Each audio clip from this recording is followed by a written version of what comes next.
Paham? Kata-kata Om. Perbaikilah dirimu agar orang lain bisa berbuat baik kepadamu. Ingat, infak subuh di teras dakwah, kamu bisa berkontribusi banyak kebaikan. Alhamdulillah teman-teman, sekarang kita sudah bersama Ustadz Fahrul Razi ya Ustadz ya. Insya Allah kita akan membahas tentang ini ya Ustadz ya, tentang mahkota laki-laki yang hilang ya. Tentang mahkota laki-laki yang hilang, tentang rasa malu laki-laki ya Ustadz. Apakah nanti berkaitan dengan perempuan juga Ustadz?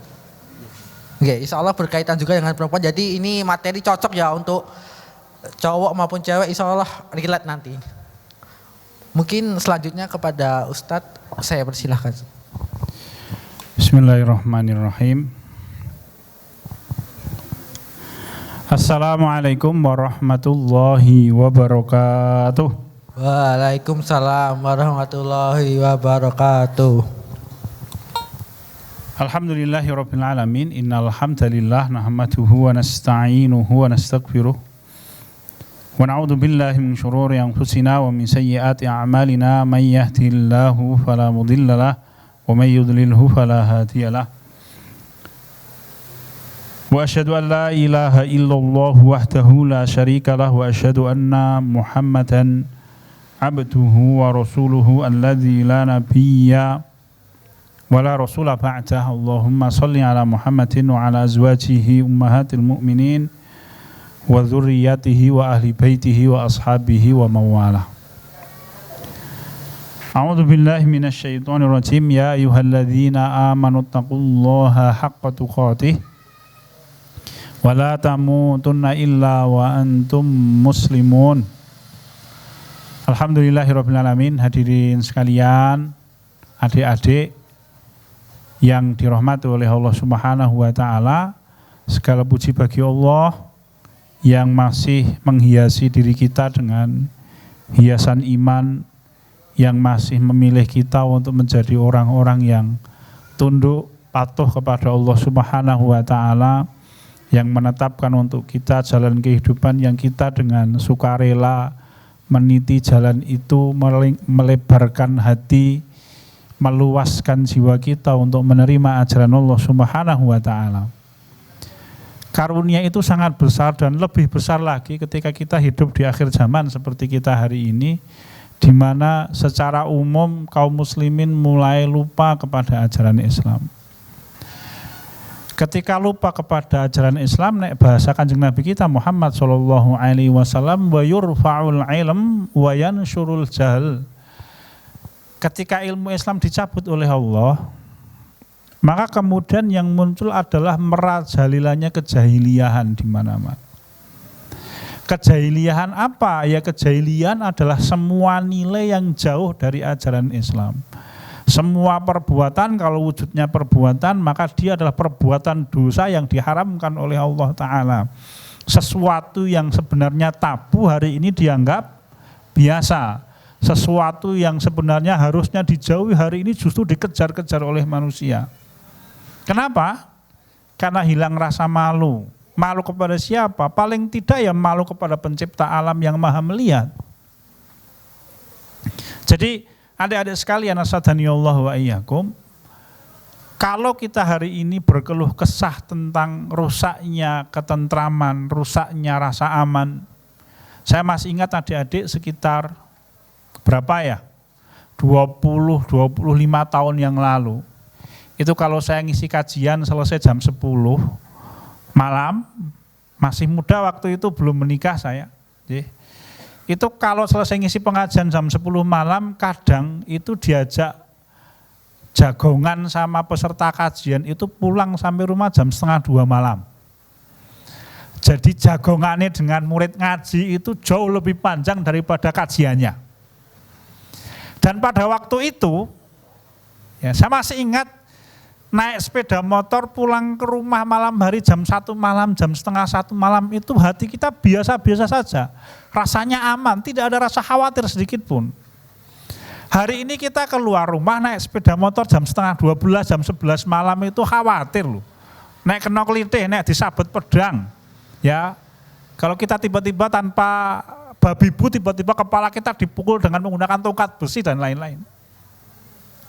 Saya masih ingat zaman saya SD SMP, itu karena ibu saya pedagang di pasar, itu kalau ada pedagang yang bukan kehilangan, lupa untuk menaruh barang ke dalam kios, masih terletak di luar kios sampai 1 hari 1 malam, itu tidak ada 1 orang pun yang berani ngambil.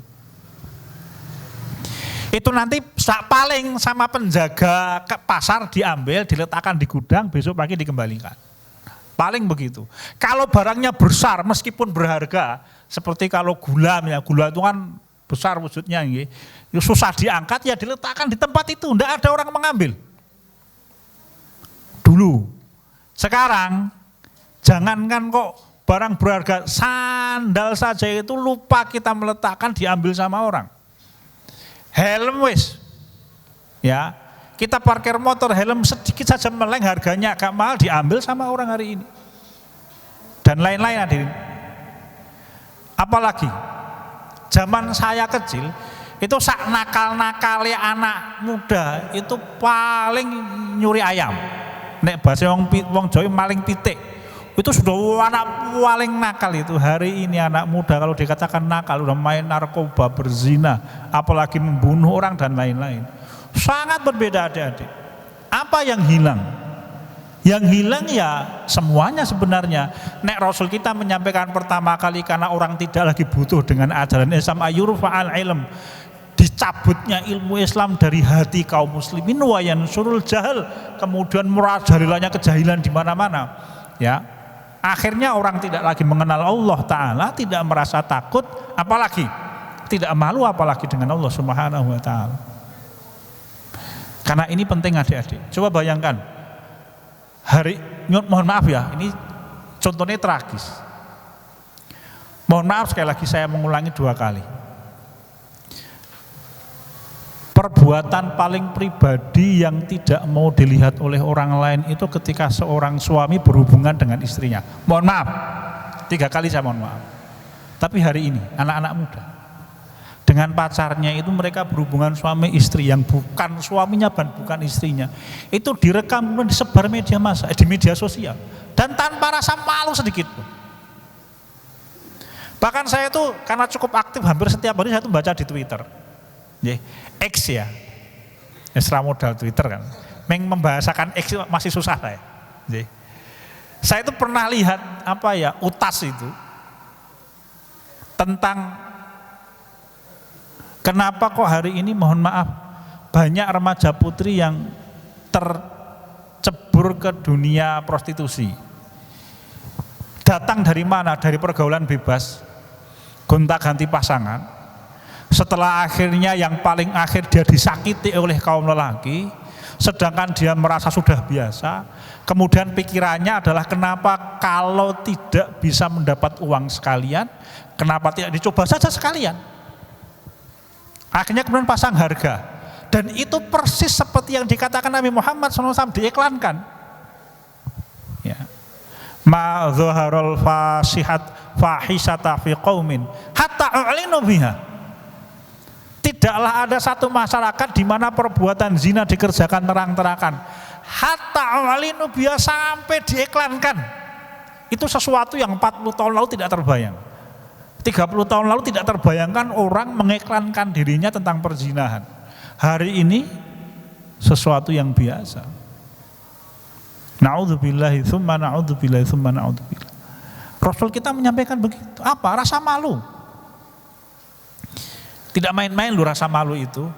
Nek bahasa Kanjeng Nabi kita, nek itu basa Jawa yo kalau. Ini wong Jawa lho. Kalau Nabi kita Muhammad SAW itu menyampaikan betapa pentingnya rasa malu itu, belum menyampaikan begini awakamakola. Likulli dinun khuluqun wa akhlaqul islami al haya'i awakamakola. Nabi kita Muhammad SAW menyampaikan setiap agama itu punya akhlak, dan akhlaknya kaum muslimin, akhlaknya Islam itu apa? Rasa malu. Jadi rasa malu itu layati illa kullahu khairun. Rasul kita lagi ngendika, tidaklah rasa malu datang kecuali dia pasti akan mendatangkan kebaikan. Malu itu apa toh? Malu, mohon maaf, jangan disamakan malu dengan minder ya. Jadi kalau ada seseorang tidak berani tampil di depan untuk khutbah itu bukan malu itu, minder, ya, kecil hati. Malu yang dimaksud di dalam Islam adalah tidak nyamannya seseorang ketika dia melihat dirinya menyepelekan ajaran Islam, berbuat dosa. Rasa tidak nyaman itulah malu namanya. Kalau bahasa yang disampaikan oleh Imam Ibnul Qayyim Al-Jauziyah rahimahullah, belum menyampaikan perkataannya Al-Imam Al-Junaid, ya, malu itu ru'yatul ala'i wa ru'yatut taksir, melihat betapa besar nikmat Allah, tetapi kemudian dia juga melihat bahwa dirinya adalah orang yang lupa dari Allah Ta'ala, meremehkan Allah Ta'ala, sedangkan semua nikmat datangnya dari Allah Subhanahu wa Ta'ala. Ya, kemudian yatawalladu bainaha halatun fil qalbi wa huwa al haya. Itu nanti akan melahirkan rasa di dalam hati yang namanya malu. Jadi hati itu, mohon maaf, malu itu intinya bahasa sederhananya perasaan tidak nyaman ketika berbuat dosa. Itulah malu.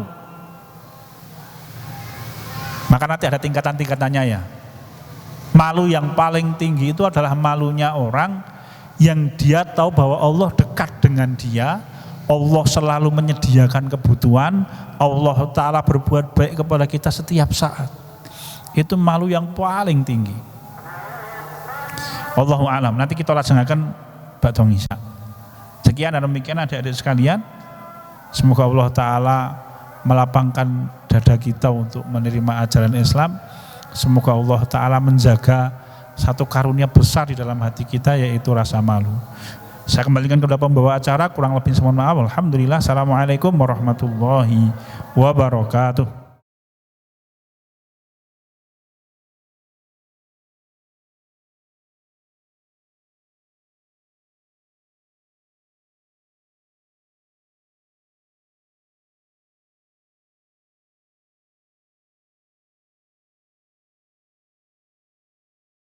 Alhamdulillah teman-teman, kita sudah masuk ke sesi kedua ya. Kita sudah masuk sesi kedua.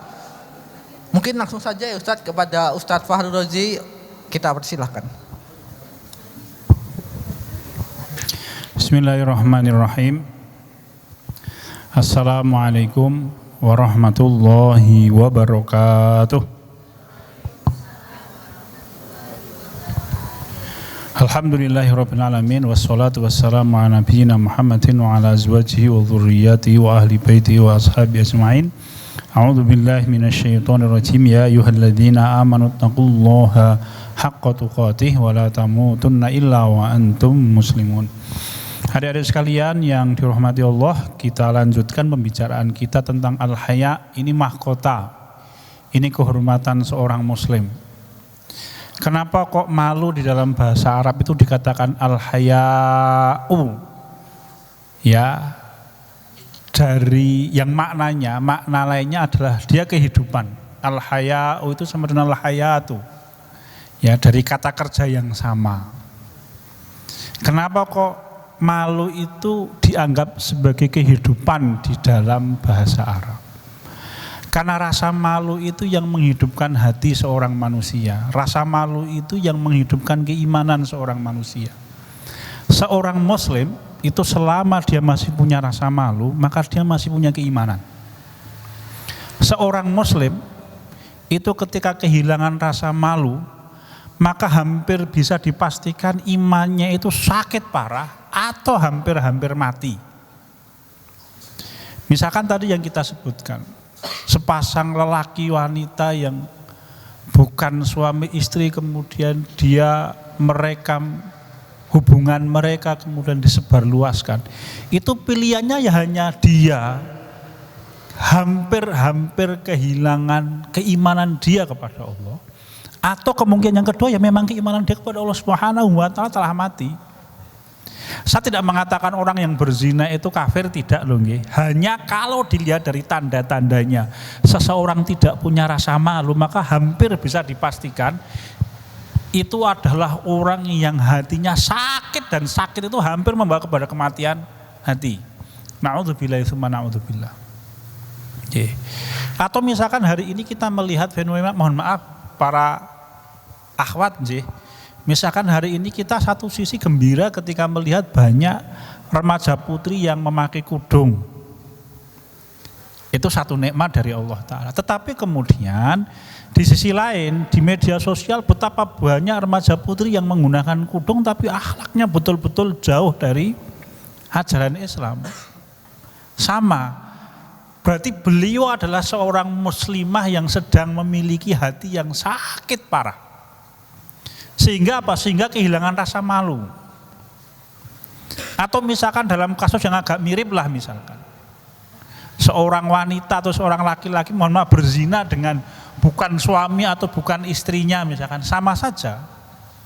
Di waktu dia kelihatannya menjaga diri dari orang lain bukan mahramnya, tetapi dia rela kemudian berhubungan dengan lelaki atau perempuan yang bukan suami atau istrinya. Sama saja. Pilihannya ya hanya dia memiliki keimanan yang hampir mati, atau yang kedua ya memang keimanannya mati. Sekali lagi saya tidak mengatakan bahwa berzina menyebabkan kemudian dia kafir, tidak loh ya. Karena zina itu dosa besar, dia bukan pembatal syahadat. Hanya untuk mengingatkan kenapa kok di dalam Islam rasa malu itu sangat penting. Sampai bahasa Rasul kita itu halus tetapi betul-betul kecaman yang sangat keras. Nabi kita Muhammad SAW menyampaikan kama qala inna mimma adrakan nasu min kalamin nubuwatil ula idza lam tastahyi fasna' ma syi'ta. Nabi kita Muhammad SAW seorang lelaki yang halus beliau, ya, sampai para sahabat di dalam satu riwayat yang sahih menyampaikan Rasul kita ini rasa malunya bahkan melebihi rasa malunya seorang remaja putri yang dipingit. Malu saya lagi bukan minder loh ya. Sehingga Rasul itu kalau tidak suka dengan sesuatu itu kelihatan dari wajah beliau.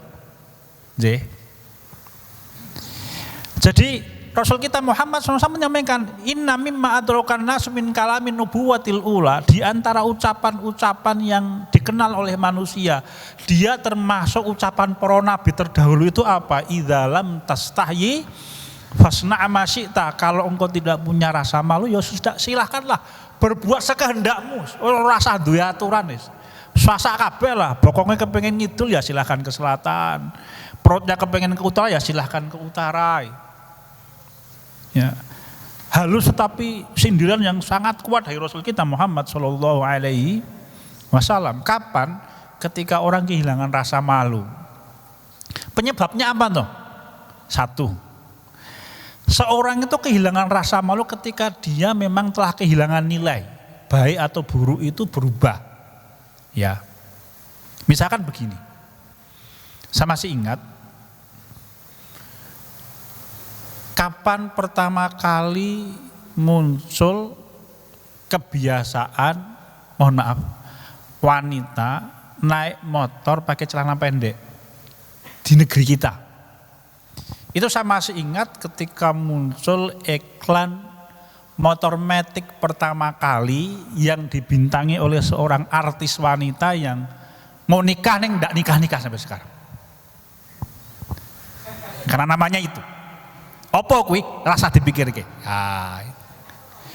Saya masih ingat sampai sekarang iklannya itu dia naik motor matic pakai celana pendek. Sejak saat itu kemudian muncul remaja putri di mana-mana naik perempuan, naik motor pakai celana pendek. Sebelum itu tidak sopan di kalangan orang-orang terutama di wilayah Jawa loh nggih.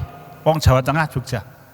Karena saya punya teman beliau di kampung halamannya itu kalau ada perempuan pakai rok duduk diboncengin motor menghadap ke depan saja tidak sopan kok di kampung halamannya.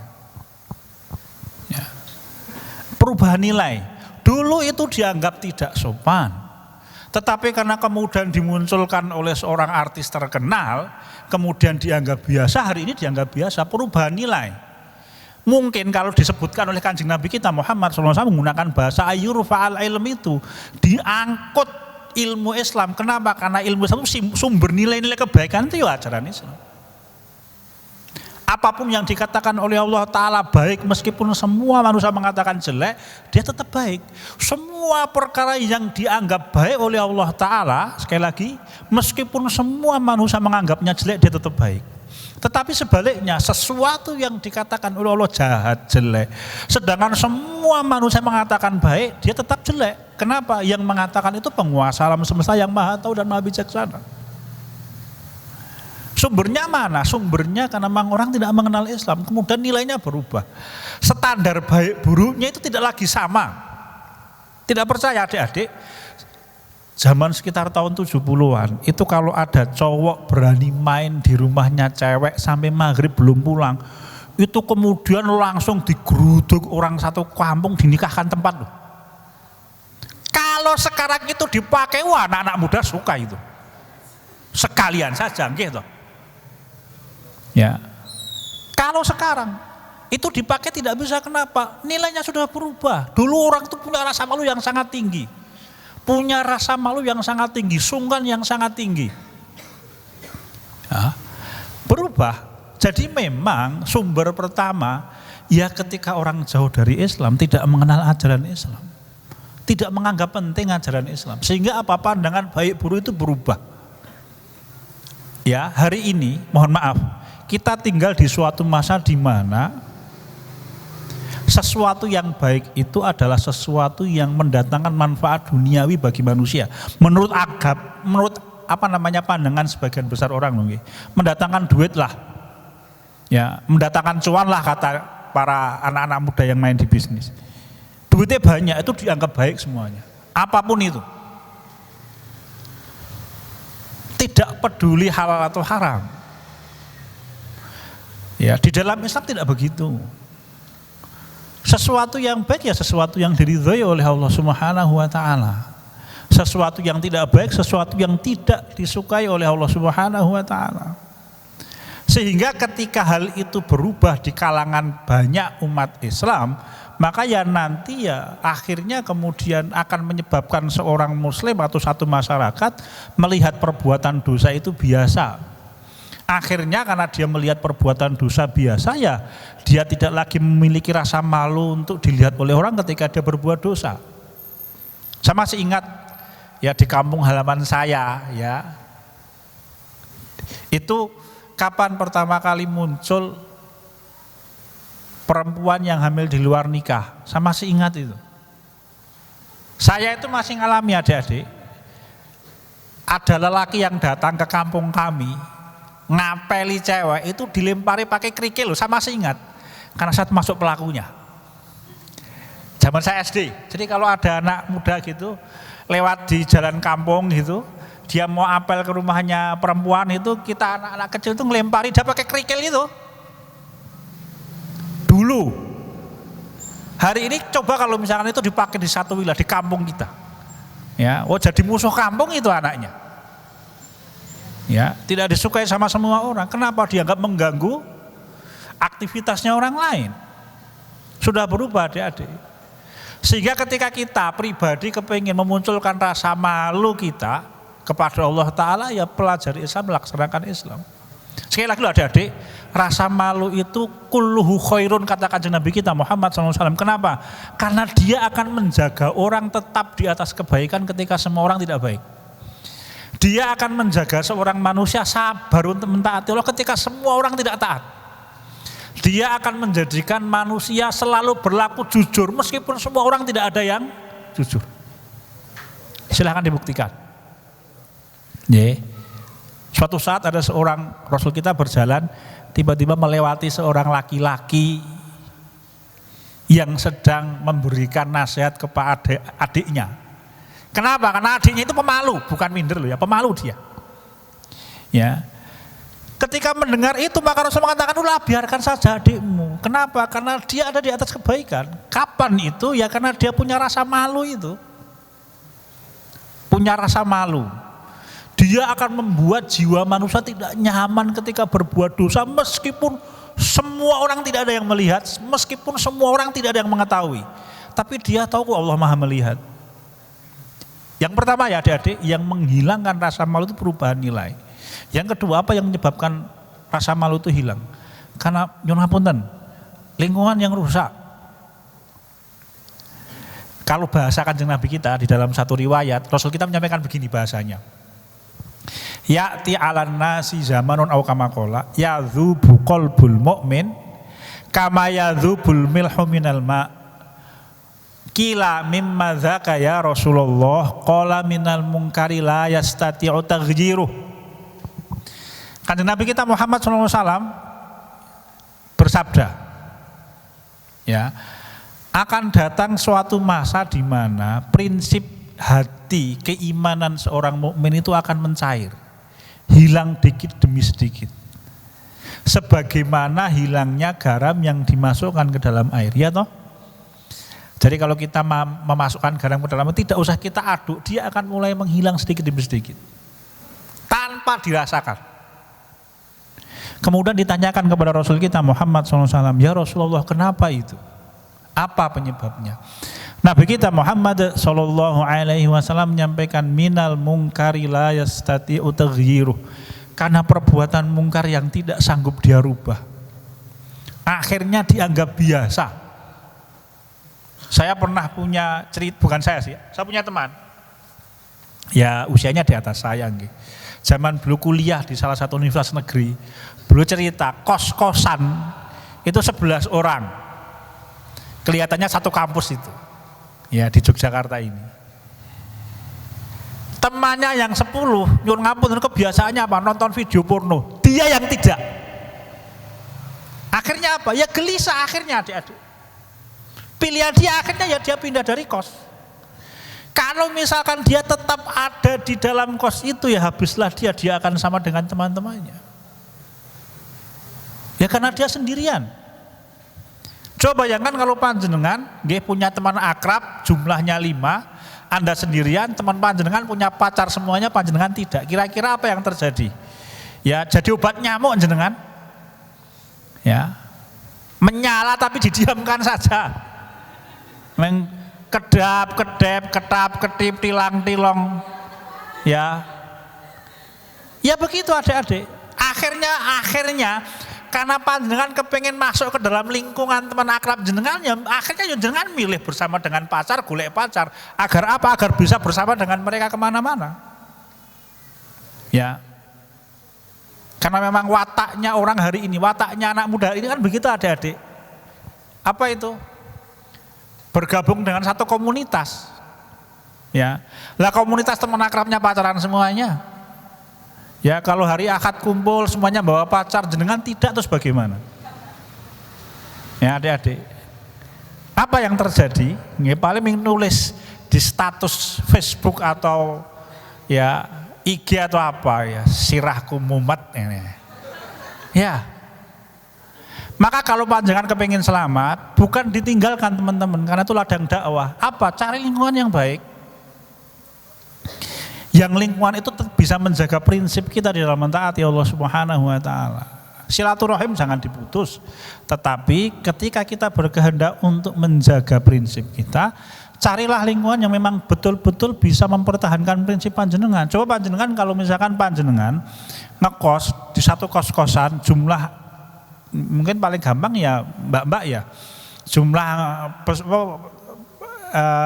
orang yang tinggal di kos-kosan jumlahnya 9 orang, semuanya tidak pakai jilbab kecuali panjenengan. Ya, susah adik-adik. Panjenengan untuk mempertahankan menggunakan jilbab, ya setiap kali panjenengan keluar kamar, ya susah. Kenapa? Lah teman-temannya tidak ada yang memakai jilbab kecuali panjenengan. Atau misalkan panjenengan puasa, sedangkan teman-teman tidak puasa, susahnya minta ampun. Susahnya minta ampun. Jadi kenapa kemudian rasa malu akhirnya hilang? Karena masyarakatnya rusak. Masyarakat yang mana melihat perbuatan dosa itu dianggap biasa saja, tidak masalah lah, tidak masalah. Saya pernah dulu ketika kuliah, ya zaman kuliah, ya karena saya tidak pakai pacaran. Tapi saya masih ingat ada seorang anggota keluarga saya, bukan ibu, bukan bapak, bukan kakak, bukan adik. Saya masih ingat sampai sekarang. Saya waktu itu motor saya masih seperti motor saya yang semula itu, yang kadang saya pakai ke sini. Ya, saya masih ingat begitu selesai dari kuliah, bakdo ngasar menjelang maghrib saya parkir motor di depan rumah saya. Ya. Kemudian begitu saya turun dari motor itu beliau itu mendatangi saya. Bertanya dengan pertanyaan yang halus tapi nyelekit banget. Le, kowe iki normal ora le? Pertanyaannya begitu. Loh, anten apa tadi? Kok kowe ra duwe pacar? No, jawabannya gimana itu? Ya sakit hati meng ya ora apa-apa meng klecam-klecam mboten napa-napa, Bu. Ya. Betulan ya adik-adik. Tidak gampang. Tetapi ya itu bisa diikhtiarkan dengan cara apa? Carilah lingkungan yang baik yang menjaga prinsip kita. Rasa malu hilang kenapa? Karena kita tinggal di dalam lingkungan yang memang tidak mengenal rasa malu. Ya beruntunglah panjenengan tinggal di negeri yang namanya Indonesia. Mayoritas muslim, tidak terbayangkan betapa susahnya ketika orang hidup di satu negeri yang mayoritasnya tidak mengenal Islam. Jangankan begitu. Di salah satu kota, karena saya punya kenalan, beliau ini dulunya punya pacar sebelum beliau tobat, akhirnya jadi aktivis Islam sampai sekarang. Itu orang dari provinsi itu. Itu provinsinya mayoritas non muslim, perempuannya cantik katanya. Itu susahnya minta ampun kalau panjenengan keluar dari kamar, dari rumah, di jalan itu ketemunya laki-laki ya ini. Itu ketemunya perempuan-perempuan berpakaian minum cantik-cantik semuanya. Susahnya minta ampun, tidak perlu saya sebutkan gitu. Nanti jangan terus bercita-cita kepengen kerja di sana. Gitu. Apa Mas? Ojol. Ya, betulan berat itu, berat minta ampun. Apalagi saya punya teman yang lain, teman akrab saya ini ibunda beliau masuk Islam dan berasal dari provinsi itu. Ya, berat, saya itu berat, betul itu. Maka monggo kita jaga diri kita. Kenapa? Karena seorang yang kehilangan rasa malu itu pertanda kalau dia akan celaka kecuali dengan rahmat Allah. Jadi ketika seorang berbuat dosa, kemudian dia tidak punya rasa malu sedikit pun kepada Allah, ya itu celaka. Kenapa? Karena berarti dia susah untuk meninggalkan dosa. Bahkan Rasul itu kan mengajarkan doa, Allahumma inni a'udzubika minal ma'thami wal maghram. Wahai Allah, aku berlindung kepadamu dari al-ma'tham. Ma'tham itu apa? Perbuatan dosa yang susah untuk kita tinggalkan, wal maghram, dan terlilit hutang.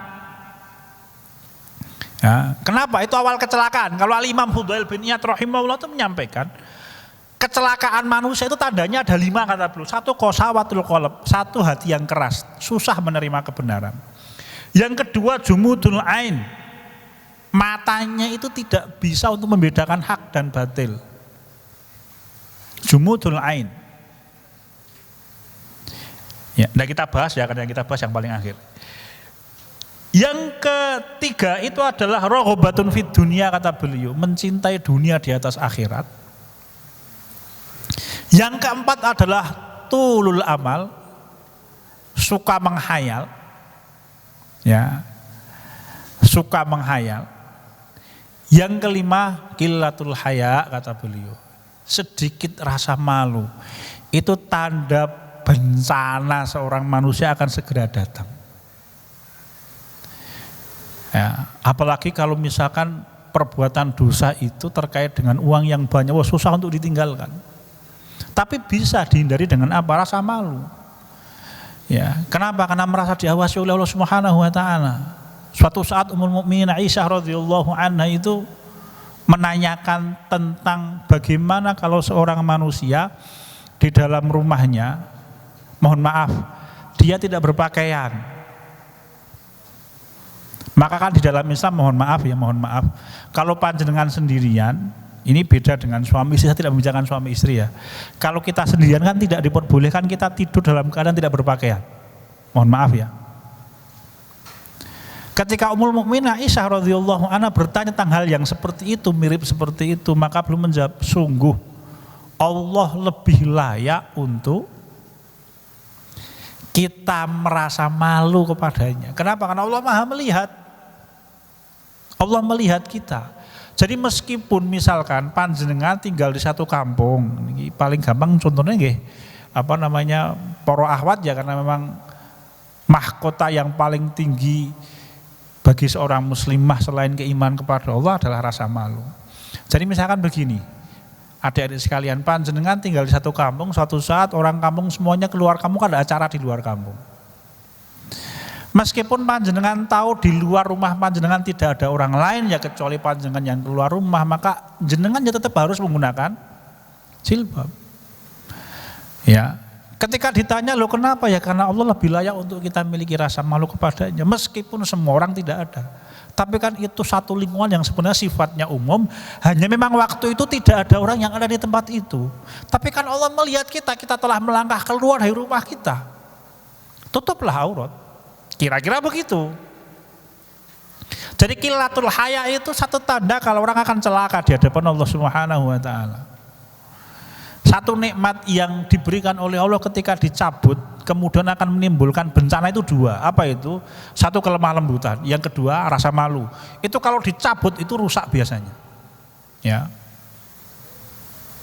Saya ulangi, nikmat Allah yang kalau hilang maka dia akan menimbulkan rusak itu dua. Satu adalah kelemah lembutan. Ya. Yang kedua adalah rasa malu. Rasul kita menyampaikan lemah lembut itu ketika diletakkan di dalam satu tempat maka dia akan memberikan hiasan yang semakin indah. Kalau dicabut dia akan merusaknya. Lah, malu juga begitu. Kenapa? Karena Rasul kita Muhammad SAW menyampaikan la ya'ti illa bi khairin. Dia tidaklah datang kecuali akan menimbulkan kebaikan. Ya. Di dalam riwayat lain kulluhu khair. Malu itu seluruh sisinya baik. Sehingga ketika dia dicabut ya dia akan menimbulkan kerusakan.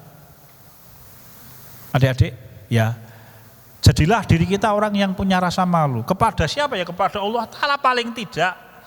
Nah, Imam Ibnul Qayyim al-Jauziyah rahimahullah itu menyampaikan begini. Ya, rasa malu itu tingkatan pertama adalah tingkatan rasa malu di mana seorang manusia melihat bahwa Allah Ta'ala Robnya itu maha melihat apa yang dia kerjakan. Itu tingkatan yang paling rendah. Ya. Disampaikan oleh Imam Ibnul Qayyim al-Jauziyah rahimahullah.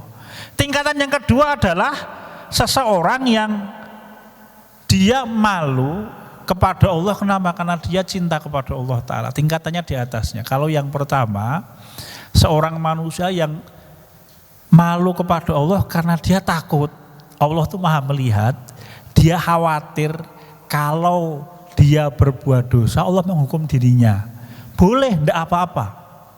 Boleh adik-adik, karena itu akan menyelamatkan. Tetapi nanti ada tingkatan di atasnya. Seseorang yang malu kepada Allah, kenapa? Karena dia mencintai Allah Subhanahu wa taala. Ya, sumber cinta kepada Allah datang dari mana? Dari pengetahuan bahwa kita itu 100% terikat dengan nikmat Allah. Itu akan menimbulkan cinta yang besar kepada Allah Subhanahu wa taala. Kita menggerakkan jari jemari kita, mengedipkan mata kita, jantung kita masih memompa darah, kita bisa berjalan. Ketika kita pulang sampai di kos-kosan atau di rumah, jenengan masih bisa menikmati. Semuanya adalah karunia Allah Subhanahu wa taala. Apa saja, orang tua kita masih lengkap, masih punya rezeki panjangan, masih bisa kuliah dan lain-lain. Itu semuanya karunia Allah, hanya menggunakan sarana bermacam-macam. Ya, itu tingkatan yang kedua.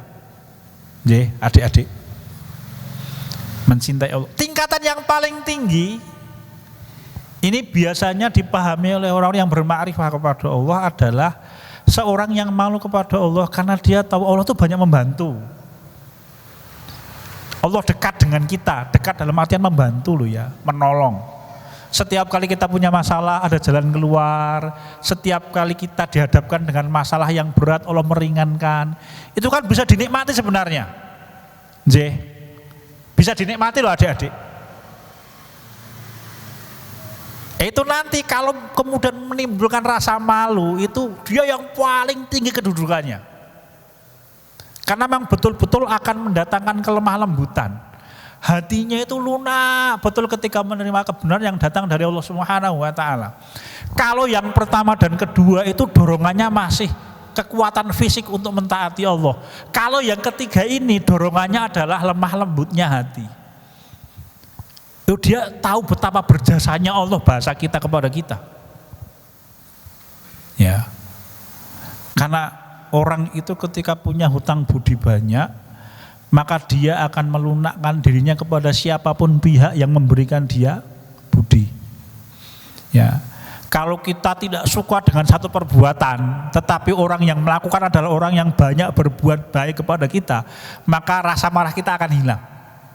Ya kan?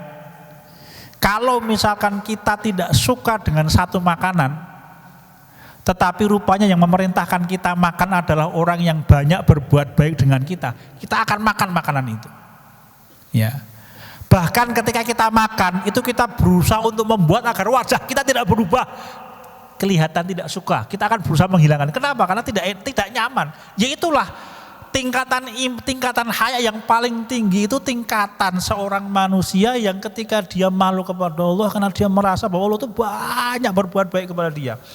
Jasa kepada Allah kepada kita itu besar, sangat besar. 100% keterkaitan kita dengan nikmat Allah Subhanahu wa taala. Maka di dalam Al-Qur'an itu Allah dawuh kepada Nabi Musa alaihissalam untuk diingatkan kepada Bani Israil, wa dzakirhum bi ayyamillah, surat Ibrahim itu. Wahai Musa, ingatkanlah Bani Israil tentang hari-hari Allah. Hari-hari Allah itu hari-hari besar, di mana Allah menetapkan takdir yang sangat besar berupa kebaikan yang merubah satu bangsa atau satu masyarakat. Kalau Bani Israil, ayamullahnya apa? Pada waktu Allah Ta'ala menenggelamkan Fir'aun. Sedangkan Fir'aun sudah menyiksa Bani Israil berpuluh-puluh tahun dengan siksaan yang sangat pedih. Kenapa kok diperintahkan oleh Allah agar Nabi Musa mengingatkan? Karena itu akan mengingatkan jasa Allah kepada Bani Israil. Akan melunakkan hatinya Bani Israil untuk mentaati Allah Subhanahu wa taala. Lah kalau kita ya mari kita rangkai hati kita itu menjadi hati yang selalu ingat akan nikmat Allah taala. Iya ya, saya masih ingat dulu ketika kuliah susah mencari dana untuk membayar uang SPP, tiba-tiba ada orang yang membantu misalkan. Diingat-ingat itu adik-adik.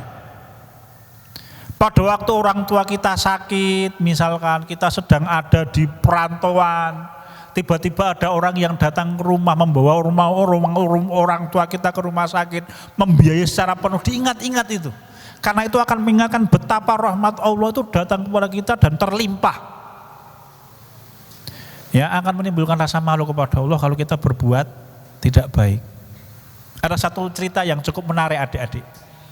Saya itu pernah mendapat satu pertanyaan, bukan pertanyaan sih. Jadi ceritanya begini. Ini wanita, mohon maaf nggih, bukan saya kok awat lagi. Memang ceritanya begitu, ini cerita asli ini. Jadi wanita ini mohon maaf, sukanya apa? Dia berzina, tapi dia kepengen berhenti sebenarnya. Tapi yang cukup menarik itu permohonan dia itu menggelitik di telinga saya itu. Minta nasihat, tapi tolong ketika menasihati saya itu jangan menggunakan dalil agama. Oke, piye kuwi? Ya kalau kemudian saya diminta untuk menjawab waktu itu, ya saya akan menyampaikan satu yang panjenengan ingat. Kalau Anda berzina, Anda akan memiliki rasa bersalah kepada suami dan anak-anak panjenengan sepanjang hayat, dan bahkan ketika panjenengan mati, jenengan tidak akan pernah bisa menghilangkan rasa bersalah itu. Tidak pakai dalil agama itu. Yang kedua, ya kenapa? Karena ini pakai rasa sih. Dan model yang ketiga tadi, jadi malu kepada Allah karena mengingat jasa Allah kepada kita itu akan menimbulkan melunakkan hati, membangkitkan rasa kalau bahasa kita disampaikan oleh Imam Ibnul Qayyim Al-Jauziyah. Yang kedua, kalau panjenengan berzina dan kemudian anak panjenengan tahu perbuatan panjenengan, maka jenengan akan menjadi musuh nomor satu anak panjenengan sepanjang hayat. Wes rasa nganggo dalil agama kuwi. Lho nggih mboten? Iya. Pakai rasa lo itu. Enggak pakai dalil, apa ada Qur'annya, apa ada hadisnya, ya pakai rasa saja. Begitu. Kira-kira mirip-mirip begitulah adik-adik. Jadi tingkatan haya yang paling tinggi itu adalah tingkatan di mana seorang malu kepada Allah. Karena dia tahu betapa baiknya Allah kepada kita. Malulah. Nabiullah Adam alaihissalam kan di hadis diceritakan pada waktu beliau berbuat dosa di surga, apa yang dikerjakan? Lari, jangan bersembunyi. Sampai Allah bertanya, wahai Adam, engkau kok pengen bersembunyi dariku? Ya, tidak mungkin orang bersembunyi dari Allah Subhanahu Wa Taala, tidak mungkin. Apa jawabannya Nabiullah Adam alaihissalam? Nabi Adam alaihissalam menjawab, tidak wahai Allah, tidak mungkin saya lari dari panjenengan, tapi saya malu dengan panjenengan. Bayangkan Nabi Adam ketika berbuat salah, itu di satu tempat yang mana tempat itu semuanya enak dan semuanya manfaat. Nah, dunia kan tidak, nggih. Dunia itu semuanya pasti ada manfaatnya, ada resikonya. Ada mara bahayanya, ada manfaatnya. Silahkan lihat, nopo wis. Tidak ada yang tidak. Qiyamul Lail itu manfaatnya sangat besar. Dia mendatangkan rezeki, menguatkan hati, menenteramkan jiwa, apalagi yang mendatangkan ridho Allah dan lain-lain. Tapi dia punya resiko. Resikonya apa? Bangun malam, dingin lagi ketika semua orang tidur nyenyak, gitu, narik selimut, kita bangun, kita ngambil air wudhu. Ya, itu resikonya. Maka Allah perintahkan, ya, nyamuk, lalat. Anda jangan mengatakan, oh ngapain sih Allah Ta'ala menciptakan lalat? Apa ini? Apa gunanya? Oh, lalat itu manfaatnya banyak. Ya kan adik-adik, lalat itu kemana-mana terbang dengan membawa bakteri. Ya kan, kenapa? Karena dia suka tempat-tempat yang kotor. Ya, karena bakteri disebar oleh lalat, maka banyak orang sakit, ya kan? Ketika banyak orang sakit, maka rumah sakit berfungsi, dokter bermanfaat, perawat dapat rezeki, ya kan, apoteker yo dapat rezeki, pabrik obat juga berjalan, apalagi tukang parkir rumah sakit yo dapat rezeki, perawat yo dapat rezeki. Ini toh, ada manfaatnya tidak? Oh, besar manfaatnya. Coba bayangkan kalau Allah menghilangkan nyamuk dan menghilangkan lalat, itu akan ada banyak, mungkin jutaan orang yang kehilangan pekerjaan.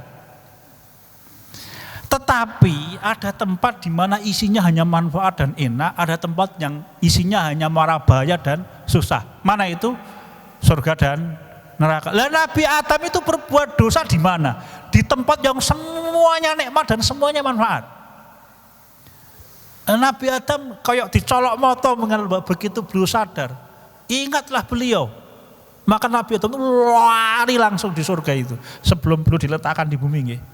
Sembunyi Nabi Adam. Maka Allah bertanya, afiraru minni ya Adam, wahai Adam, apakah engkau akan melarikan diri dariku? Raiso kowe Adam. Nabi Adam mengatakan, la, enggak wahai Allah, tetapi aku malu kepadamu. Ya, ini rasa malu yang tingkatannya paling tinggi. Kenapa? Nabi Adam tahu dia berbuat salah, sedangkan Allah itu melimpahkan dia semua nikmat waktu itu. Nabi Adam tahu, maka beliau malu kepada Allah Ta'ala. Wallahu a'lam bishawab. Pramila, maka adik-adik mari kita jaga al-haya, ya, ini akhlak yang sangat mulia. Ya, akhlak yang akan menjaga seorang manusia ada di atas kebaikan.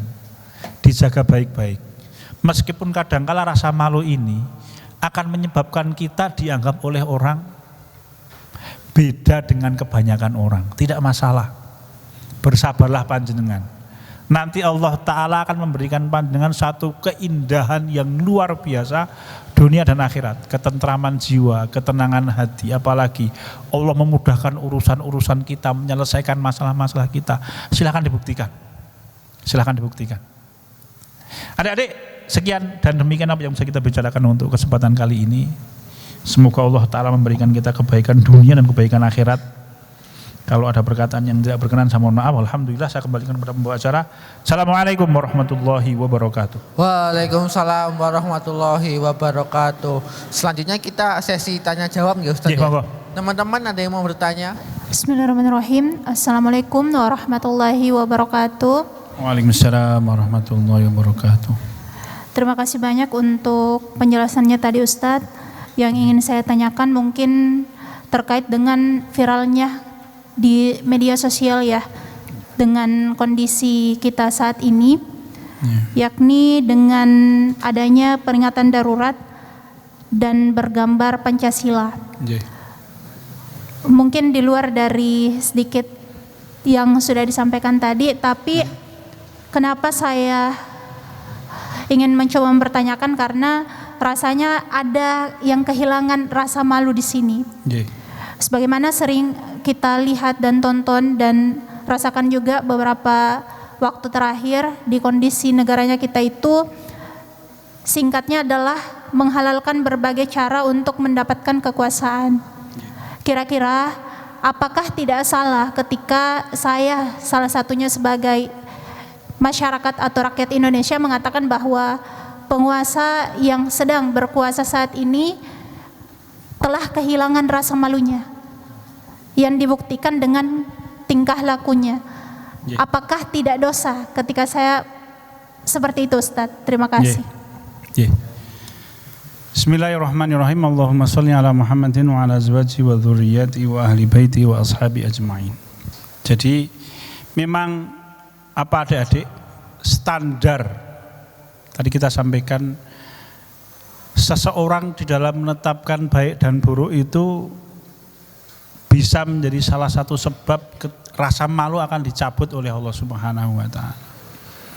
Mau tidak mau kita mengakui bahwa kita hari ini tinggal di tengah satu masyarakat yang sudah tidak lagi menganggap nilai agama itu penting. Itu gambaran umum masyarakat Islam yang kita lihat. Dan itu nanti akan dicerminkan oleh pemimpin-pemimpinnya. Kalau bahasa Kanjeng Nabi kita Muhammad sallallahu alaihi wasallam, au kama qala kaifa ma takunu yuwalla alaikum. Keadaan kalian itu dicerminkan oleh pemimpin-pemimpin kalian. Jadi saat kita melihat masyarakatnya rusak, maka dia akan memilih pemimpin yang rusak. Ketika masyarakatnya soleh, maka dia akan memilih pemimpin yang soleh. Tidak mungkin satu kampung yang isinya adalah para pencuri, kemudian dia memilih seorang petugas keamanan untuk memimpin kampung, karena itu musuhnya. Sebagaimana satu kampung yang isinya adalah santri, dia tidak akan mungkin memilih pencopet sebagai ketua kampungnya. Kenapa? Itu bertentangan nilainya antara masyarakat dengan orang yang dia pilih. Jadi kalau misalkan pertanyaannya adalah apakah hari ini pemimpin yang ada adalah pemimpin yang kehilangan rasa malu, ya dari sisi standar kebaikan Islam, ya itu sesuai dengan gambaran masyarakat kita hari ini sebenarnya. Jadi ya inilah gambaran masyarakat yang kita rasakan hari ini. Ya memang semuanya hari ini orang tidak terlalu menganggap penting halal dan haram. Ya masyarakat secara umum tidak terlalu menganggap penting taat kepada Allah. Semua orang, hampir semua orang kecuali yang dirahmati oleh Allah, menganggap kepentingan yang paling utama ya duit. Semua cara untuk mendapatkan duit dicari, ya meskipun pakai judi online yang tidak pernah menang sekalipun. Ya memang itu gambaran masyarakat kita secara umum begitu. Apakah kita dosa ketika melihat itu dan punya anggapan begitu? Ya karena memang kenyataannya begitu kan. Ya, hanya adik-adik ada satu hal yang harus kita pahami. Ketika itu ada, lalu apa yang kita kerjakan? Satu jawaban saya, ajaklah semua orang kembali kepada Islam. Itu jalan keluar. Tidak ada pilihan yang lain. Ya, siapapun dengan kemampuan apapun, kalau kita mampu, ajak semua orang kembali kepada itu yang akan menyelamatkan. Sudah jawaban saya itu. Kalau bagaimana sikap kita hari ini, itu yang kita kerjakan. Monggo panjenengan yang guru ajak murid-murid panjenengan untuk kembali kepada Islam. Ya, kalau panjenengan misalkan aktivis media sosial, jadikanlah media sosial panjenengan sebagai sarana untuk mengajak manusia kembali kepada Islam. Begitu. Allahu a'lam bishawab. Allah yang lebih tahu, tetapi itu jawaban yang paling tepat menurut saya hari ini. Allahu a'lam. Ada yang lain? Oh ya, tadi saya lupa untuk menyebutkan satu lafadz hadis ya, ini yang sangat indah tentang rasa malu itu. Rasul kita Muhammad SAW menyampaikan, tadi saya sebutkan terjemahannya singkat tapi tidak saya bacakan lafaz hadisnya. Al-haya'u wal imani qarina jami'a fa idza rufi ahaduma rufi al-akhar. Rasul kita menyampaikan awqamakola, rasa malu dan keimanan itu saling terikat, kata Nabi kita Muhammad SAW. Kalau salah satunya hilang, maka yang lain ikut hilang. Maka tadi saya katakan adik-adik, kalau seorang manusia kehilangan rasa malu, itu pilihannya hanya dua. Imannya sudah sakit parah, hampir mati, atau imannya mati. Nah, ini ada satu hal yang perlu kita ingatkan adik-adik. Ini karena saya pernah merasakan kuliah seperti panjenengan. Salah satu ya hal yang dianggap biasa oleh mahasiswa itu biasanya nyontek adik-adik ini. Kenapa? Karena saya pernah, ya mungkin sama-sama aktivis dakwah, saya tidak kenal namanya adik-adik. Ya, karena saya ketika dulu kuliah ya jenggot, sudah berjenggot saya adik-adik. Jadi ketika saya masuk ke ruangan kuliah, waktu itu ujian semesteran, saya masih ingat, ada seorang ukhti. Anda bisa membayangkan kata-kata ukhti ya, tampilannya seperti apa nggih? Itu ketika saya duduk, saya masuk ke dalam ruangan itu, saya melihat beliau ini sedang membuat catatan apa namanya itu, contekan di ini papan tempat untuk apa ini, papan duduknya itu. Oh, bikin contekan adik-adik. Nggak apa-apa. Nek Rasul kita menyatakan man ghassana falaysa minna. Barang siapa orang yang curang itu bukan perbuatan golongan kami, katakan Nabi kita Muhammad SAW. Bagi kita ya orang yang beriman akan lebih memuaskan ketika kita mendapatkan hasil jerih payah kita, ya itulah yang kita lihat ya, daripada panjenengan misalkan bikin skripsi ya plagiat miliknya orang lain atau dibikinan orang lain, itu mendingan bikin skripsi yang paling mudah yang panjenengan bisa kerjakan, itu akan memuaskan panjenengan.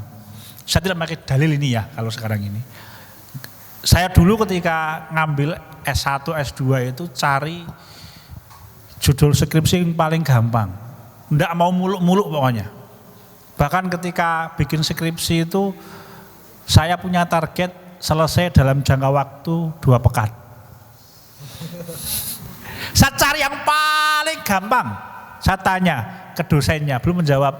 Boleh tidak Pak, ini saya studi pustaka saja. Boleh, silakan. Oh cocok nih. Yang lain penelitian lapangan saya tidak mau, saya studi pustaka. Kenapa? Karena saya senang baca, senang nulis. Targetnya waktu itu 2 pekan skripsi selesai. Molor adik-adik 2 bulan. Cari yang paling, kenapa? Meskipun sederhana, judulnya kelihatannya tidak elit, tapi itu hasil jerih payah panjenengan. Ya, itu memuaskan hati kita adik-adik. Begitu. Nah, kemudian ketika tesis, saya mengambil judul yang sama, hanya penelitiannya dari sisi yang berbeda. Ya, sama persis. Objeknya ya kuwi. Ora kok kayak susah-susah atau adik-adik. Begitu. Allahu a'lam. Makanya adik-adik. Wah, ini tadi perkara kuliah kabeh. Monggo yang lain kalau ada pertanyaan. Ini ada pertanyaan tuh. Oh, ada pertanyaan ditulis. Atau saya baca aja? Saya aja Ustaz, gak apa. Ini fungsinya saya di sini. Oh.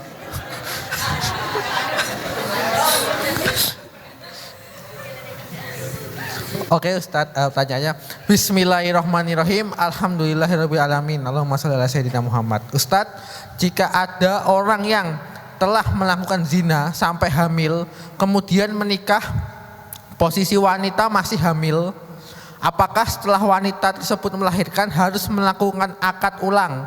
Kalau emang harus akad ulang, lalu bagaimana cara menyampaikan kepada orang tersebut? Karena takut menyinggungnya, tapi sebenarnya dalam hati sungguh ingin menyampaikan yang benar dalam syariat. Ya, bismillahirrahmanirrahim. Allahumma sholli ala Muhammadin wa ala azwajihi wa dzurriyyatihi wa ahli baitihi wa ashabi ajmain. Tentang bolehkah seorang wanita yang hamil dia kemudian dinikahi oleh lelaki yang menghamilinya. Ya, kalau lelaki yang lain jelas tidak boleh. Jelas itu.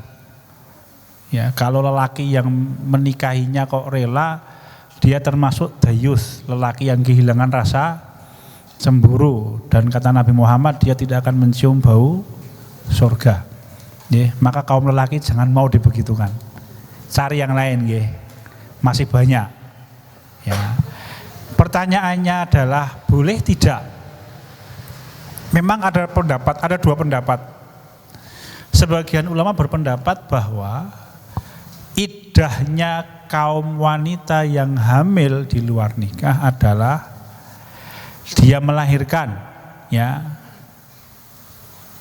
Begitu wonten ing surat At-Tolak, ya. Bagaimana wa ulatu ahmali ajalahunna hatta yadhana hamlahunna. Dan iddahnya kaum wanita yang hamil itu adalah sampai dia melahirkan. Ini pendapat yang pertama. Pendapat yang kedua adalah pendapat di mana seorang wanita yang hamil boleh dinikahi segera mungkin oleh lelaki yang menghamilinya. Kenapa? Ya karena memang itu bagian dari tanggung jawab dia. Ada dua pendapat. Pertanyaan selanjutnya, dari dua pendapat itu, mana yang lebih tepat untuk melihat kondisi kita hari ini? Kalau saya lebih cenderung untuk masyarakat yang modelnya rusak seperti ini, maka lebih tepat adalah pendapat yang pertama sebagai sanksi sosial. Jadi iddahnya seorang wanita yang hamil ya ditunggu sampai dia melahirkan. Konsekuensinya pada waktu dia menikah dalam kondisi hamil, maka berarti akadnya tidak sah. Itu yang lebih tepat untuk melihat masyarakat yang semakin rusak. Karena nanti kalau pendapat yang kedua yang diambil, maka seakan-akan itu melegalkan perbuatan dosa mereka. Seakan-akan. Maka pendapat yang kedua, pendapat yang pertama untuk saat ini loh itu pendapat yang lebih tepat. Saya tidak mengatakan pendapat yang kedua salah, karena itu semuanya pendapat ulama besar. Ya, lebih tepat untuk mensikapi masyarakat yang semakin jauh dari agama itu pendapat yang pertama. Salah satu fungsinya sanksi sosial memang. Ya memang dia agar dia tahu dan dia merasakan betapa memalukannya orang yang ketika dia melahirkan dia tidak punya suami, karena itu dosa yang sangat besar. Karena hari ini kan sebagian anak muda itu seakan-akan punya anggapan kalau dia mohon maaf hamil di luar nikah kemudian dinikahi oleh orang yang menghamilnya, seakan-akan dosanya sudah hilang. Anda begitu. Jadi pendapat yang pertama tadi. Lalu kemudian pertanyaannya bagaimana cara menyampaikannya? Sampaikan dengan cara yang paling sopan, paling halus, dengan cara yang paling tidak menyakiti hatinya. Saran saya itu.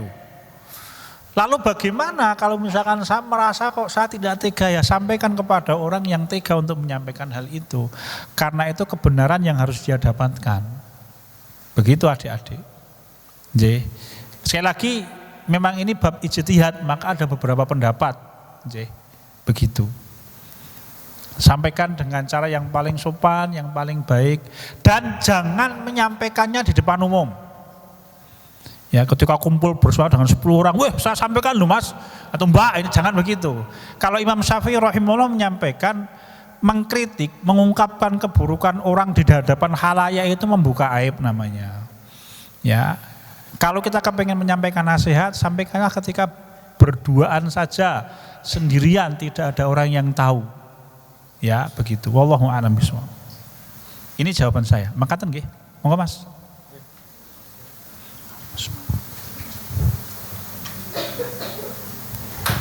Cek. Bismillahirrahmanirrahim. Izin bertanya Ustadz.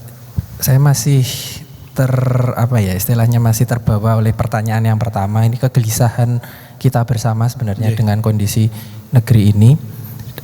Memang beberapa jam yang lalu sampai ada istilahnya peringatan darurat dan sebagainya bahwa ya pemimpin bangsa kita sudah semakin dalam tanda kutip semakin gila acak-acak konstitusi dan lain sebagainya. Nah, sebagaimana hadis yang pernah didengar bahwa apabila kita melihat kemungkaran itu maka kita harus menghentikannya dengan tangan, apabila tidak mampu maka dengan lisan, apabila masih tidak mampu maka kita mengingkari dalam hati. Nah, yang ingin saya tanyakan dalam kondisi seperti ini mungkin untuk pergerakan itu kita tidak merasakan lagi era zaman seperti 98 atau angkatan 66 di mana ketika melihat istilahnya ada kemungkaran dalam rezim itu teman-teman langsung bergerak, tapi sekarang mungkin karena ya rektornya saja yang milih presiden. Jadi tentu saja ketika ada pergerakan dari mahasiswanya segera akan dihentikan. Jadi tidak ada lagi istilahnya parlemen jalanan yang dulu berani bersuara untuk kondisi bangsa kita yang seperti ini. Nah, kalau memang sudah sampai tahap kita tidak bisa menghentikan dengan tangan, tidak pun bisa dengan lisan, nanti kita mengingkari dalam hati, apakah kita boleh mendoakan dalam tanda kutip mendoakan yang ya mungkin bukan doa yang baik gitu istilahnya. Jadi ya minta diturunkan istilahnya untuk para istilahnya yang berbuat zalim itu. Apakah yang seperti itu diperbolehkan? Apakah kita tetap mendoakan yang ya semoga berubah atau bagaimana? Nah, sikap kita melihat kondisi bangsa saat ini itu yang lebih tepat seperti apa? Terima kasih. Assalamualaikum warahmatullahi wabarakatuh. Bismillahirrahmanirrahim. Allahumma sholli ala Muhammadin wa ala azwajihi wa dzurriyyatihi wa ahli baitihi wa ashabi ajmain.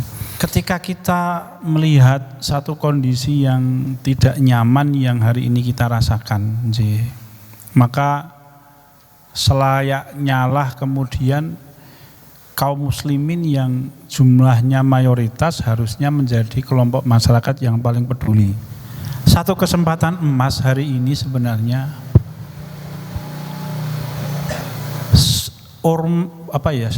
kumpulan manusia yang paling selamat dari intrik politik sebenarnya adalah ormas keislaman sebenarnya. Ya. Apalagi yang paling besar lah Muhammadiyah dan NU misalkan, itu sebenarnya posisinya paling tepat hari ini untuk memberikan peringatan.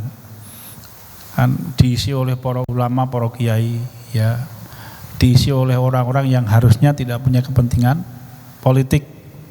Sebenarnya itu paling tepat. Nanti yang jadi masalah adalah nanti apabila ormas keagamaan pun sudah sudah bisa dipengaruhi, ya itu masalah itu. Ya, ini kalau mau saya bicarakan nanti tidak kemana-mana ini dawai gimana. Ini jawaban saya yang pertama. Harusnya memang hari ini yang paling tepat untuk menginginkan peringatan ya para tokoh-tokoh agama. Ya, yang mereka terbebas dari itu. Ya, ustadz-ustadz besar lah. Ya, yang kalau khutbah sekali yang lihat di YouTube 1 juta atau 2 juta orang misalkan itu. Mereka yang harusnya hari ini mengingatkan. Atau kalau tidak ya tadi ormas keagamaan itu. Ya, karena mereka yang paling bersih lah dari kepentingan-kepentingan politik. Itu yang pertama. Yang kedua kemudian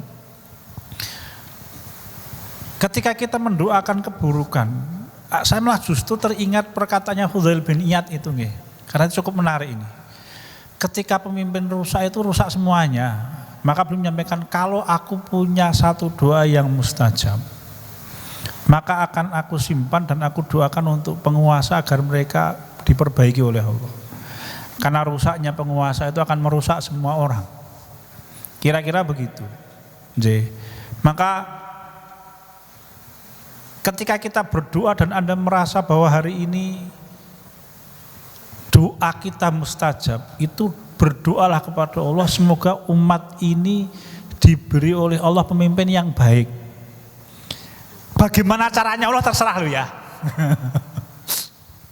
Bisa kalau orang jahat diperbaiki jadi soleh, atau misalkan orangnya jahat diganti dengan orang yang soleh. Itu kan Allah Subhanahu yang tahu. Tapi mintalah kepada Allah agar Allah memberikan kepada umat Islam pemimpin yang baik. Ya dengan cara bagaimana ya Allah yang lebih tahu. Gitu. Jawaban saya begitu. Karena bisa jadi orang yang jahat dijadikan baik oleh Allah, bisa jadi orang jahat oleh Allah diganti dengan orang yang baik. Kan begitu Thomas, intinya kan begitu. Nek saran saya begitu. Tinimbang nanti ketika kita meminta wahai Allah, ini motor saya ya mesinnya suka ngadat. Saya mohon agar motor saya diganti nih, diganti oleh Allah dengan motor yang lain yang rupanya tambah bobrok mesinnya misalkan. Itu kan kepala kita pusing. Kenapa tidak kita minta wahai Allah Ta'ala, jadikanlah motor saya ini motor yang nyaman saya pakai, irit dan baik gitu. Begitu Mas. Ini terkait dengan doa ya.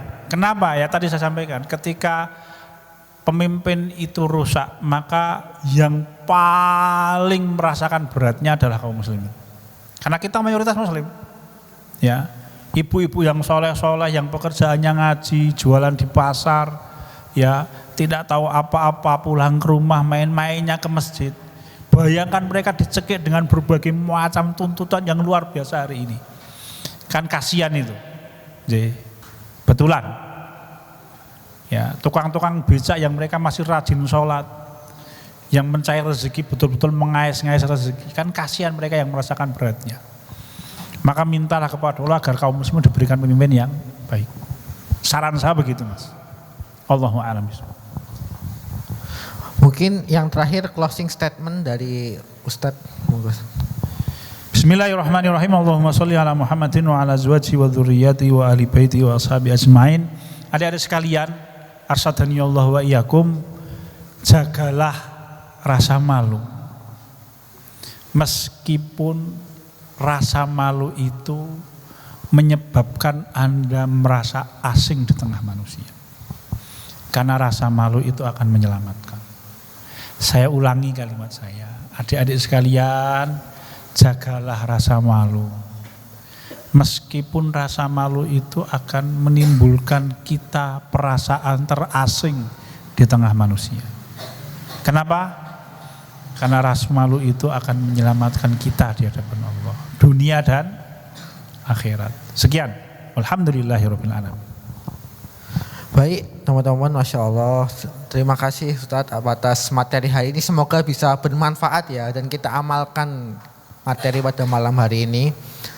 Yang terakhir saya izin mengumumkan, insya Allah tanggal 30 Agustus hari Jumat di lapangan Kenari Timur, lapangan Mandala Krida, akan ada event besar Wang Sinawang. Teman-teman bisa banget follow IG Wang Sinawang agar bisa update informasi terbaru.